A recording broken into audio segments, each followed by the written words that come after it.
Hello दोस्तों, आज मैं आपसे एक ऐसा सवाल पूछता हूं। क्या आप जानते हैं कि सिर्फ पिछले 2 दिनों में गाजा में खाने के लिए कतार में खड़े 26 मासूम लोग मारे गए हैं? ये बिल्कुल हिम्मत तोड़ देने वाली हकीकत है।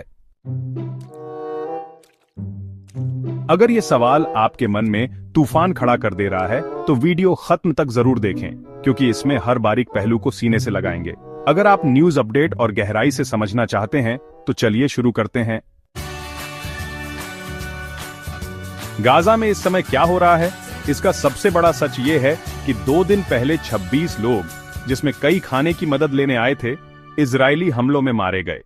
गाजा हेल्थ मिनिस्ट्री ने बताया कि पिछले 48 घंटों में कुल 202 लोग मारे गए और 1037 घायल हुए हैं। अकेले पिछले 24 घंटों में ही 140 लोग मारे गए, जिसमें एड सीकर्स की संख्या भी शामिल थी। याद रखिए, ये आंकड़े केवल आधिकारिक हैं, मूल में मानवीय पीड़ा कहीं ज्यादा है। खान यूनिस और ये नेत्जारिम कॉरिडोर वो जगहें हैं जहां लोग अगली सांस के लिए लड़ते हुए मिट्टी पर मुट्ठी के लिए कतार में लगते हैं। खान यूनिस में 51 लोग मारे गए, कई घायल हुए, आर्टिलरी और शूटिंग ने जान ले ली। नेत्जारिम कॉरिडोर में भी हालात नहीं बदले, 60 में से 31 एड सीकर शामिल थे जिनकी जान गई।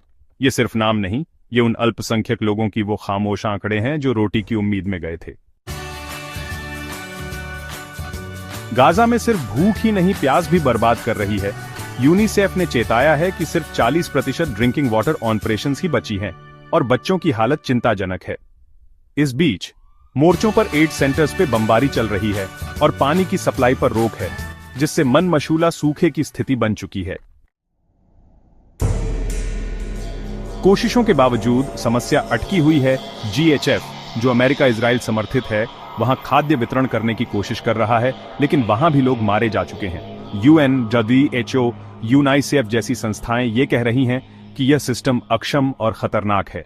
वितरण केंद्रों पर शांति नहीं।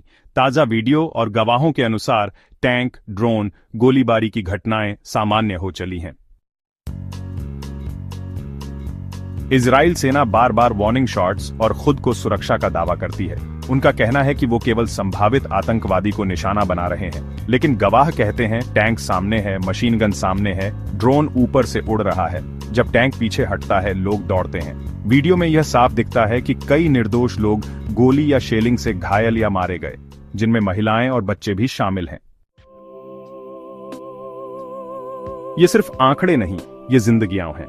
अक्टूबर 2023 से अब तक लगभग 55,600 लोगों की मौत हो चुकी है और 1,31,000 लोग घायल हुए हैं। खाना, पानी और छत की कमी, अत्यधिक विस्थापन और इंफ्रास्ट्रक्चर पर हमलों की भयावहता लगातार बनी हुई है।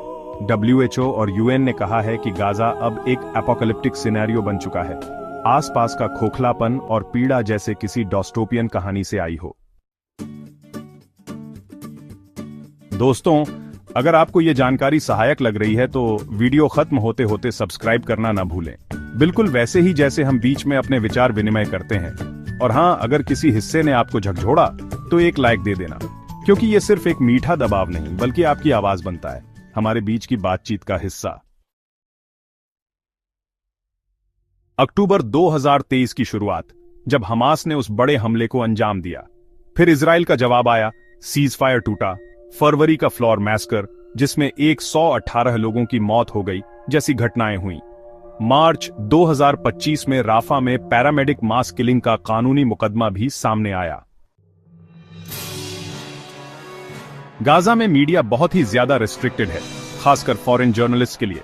कई घटनाओं की पुष्टि सिर्फ सिविल डिफेंस या हॉस्पिटल रिकॉर्ड से ही हो पाती है। UN human rights chief Volker Turk ने इसे, और कहना चाहिए, अनकॉन्शनेबल सफरिंग करार दिया है। EU, UK और आयरलैंड ने अपने डिप्लोमेटिक स्टाफ भी वापस बुला लिए हैं। साथ ही ईरान इजराइल तनाव और रीजनल एस्केलेशन का खतरा भी लगातार बना हुआ है। और एक बार दिल से कह रहा हूं, अगर इस वीडियो ने आपको झकझोर कर रखा है तो कमेंट करें कि आपको सबसे ज्यादा क्या प्रभावित करता है। ये बातचीत का हिस्सा है। ये एक मनुष्य बनाम मानवता की लड़ाई है, सिर्फ भूख, पानी या आंकड़ों से नहीं, बल्कि उस उम्मीद से भी जो इनके दिलों में बची है। हम क्या कर सकते हैं? अवेयरनेस बढ़ाना, इंटरनेशनल प्रेशर डालना, NGOs की सहायता के लिए फंड रेजिंग करना। हर दर्शक के एक छोटे से प्रयास से एक बड़ी आवाज बन सकती है। अगर आपको इस वीडियो से कुछ सीखने को मिला तो चैनल अभी सब्सक्राइब कर लें, क्योंकि आपकी सदस्यता इसी बातचीत की सबसे खूबसूरत शुरुआत है। जय हिंद।